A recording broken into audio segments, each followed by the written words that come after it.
Hi hello नमस्कार. मी Ashwini cook bye Ashwini या YouTube चॅनलमध्ये तुम्हा सर्वांचे खूप खूप मनापासून स्वागत करते. चला या साहित्यावरून आपल्याला कळालंच असेल की आपण कशाची भाजी बनवणार आहोत. या साहित्यावरून कोणाकोणाला कळाले आहे की आपण कशाची रेसिपी बनवणार आहोत. ज्यांना ज्यांना कळालं आहे त्यांनी कमेंट करून नक्की सांगा.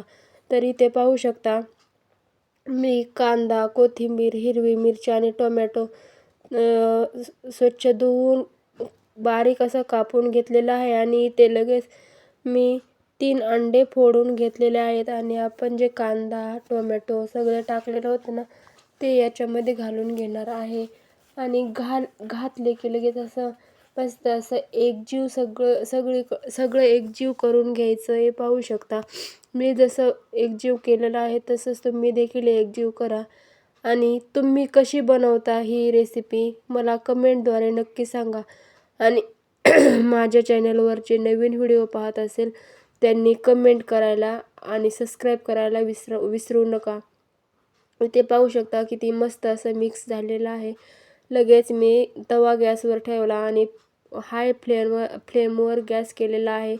तुम्ही मीडियम पण करू शकता, पण मला फास्ट अशी बनवायची होती त्याच्यामुळे मी फुल गॅस करूनच ही तवा गरम केलेला आहे. आणि पाहू शकता मी तेल देखील लावून घेतलेला आहे आणि मस्त असा आपला तवा देखील तापलेला आहे. आणि ते पाहू शकता जे मिश्रण जे होतं ते लगेच मी तव्यावरती ओतून घेणार आहे. आणि पाहू शकता ओतल्यानंतर मस्त असं लगेच त्याला मस्त भाजायला सुरू झालेले आहे. आणि पाहू शकता आपला चिमटा घेऊन असं सगळीकडे अशी तव्याने गोल करून घ्यायचे आहे. म्हणजे एकाच ठिकाणी जास्त जाड होणार नाही आहे, सर्व ठिकाणी पातळ होईल. आणि लगेच इथे पाहू शकता मी तेल टाकल्यामुळं आपली पोळी फास्ट झालेली आहे. किंवा तुम्ही याला आमलेट देखील बोलू शकता. आमच्याकडे याला अंडा पोळी म्हणतात तुमच्याकडे, आणि आमलेट देखील म्हणतात. तुमच्याकडे काय म्हणतात ते कमेंटद्वारे नक्की सांगा. आणि ही रेसिपी तर सर्वांचीच आवडती आहे ना, तर सर्वांना ज्यांना कोणाला माझी ही रेसिपी आवडली असेल त्यांनी सबस्क्राईब आणि लाईक करायला विसरू नका. पाहू शकता एका बाजूने मस्त भाजून आपली अशी दुसऱ्या बाजूला देखील थोडंसं तेल टाकून मी उलटवून घेणार आहे.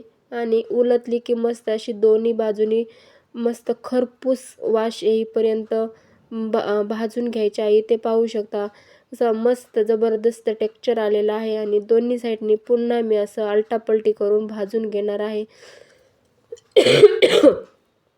पाहू शकता आपली दोन्हीही साईडनी मस्त अशी पोळी भाजलेली आहे. ते पाहू शकता. आणि लगेच मी आता काढून देखील घेणार आहे. लगेच काढून घ्यायची अशी ताटामध्ये. आणि माझ्या मुलीला तर खूपच आवडते हे आमलेट, त्याच्यामुळे मला सारखंच करावं लागतं. आणि इथे पाहू शकता दुसरं जे थोडंसं म्हणजे मिश्रण राहिलं होतं ते देखील मी या तव्यावरती ओतून घेणार आहे. असं मस्त अशी पातळ बनवायची आहे. तुम्ही पाहू शकता मी जेवढी पातळ बनवली आहे. तुम्हाला जाड आवडत असेल तर जाड देखील बनवू शकता, पण जाड जास्त चांगली नाही लागत, त्याच्यामुळे अशी पातळ बनवून घ्यायची. आणि इथे पाहू शकता दुसऱ्याही पोळीचं माझं मिश्रण ओतून घेतलेलं आहे. इथे पाहू शकता मस्त असं खालून एका साईडने भाजायला लागली की लगेच त्याच्यावर तेल देखील टाकून घेणार आहे. पाहू शकता. आणि माझे व्हिडिओ कोणाकोणाला आवडतात ते कमेंटद्वारे नक्की सांगा. आणि तुमच्याकडे या रेसिपीला काय बोलतात ते देखील मला नक्की सांगायला विसरू नका.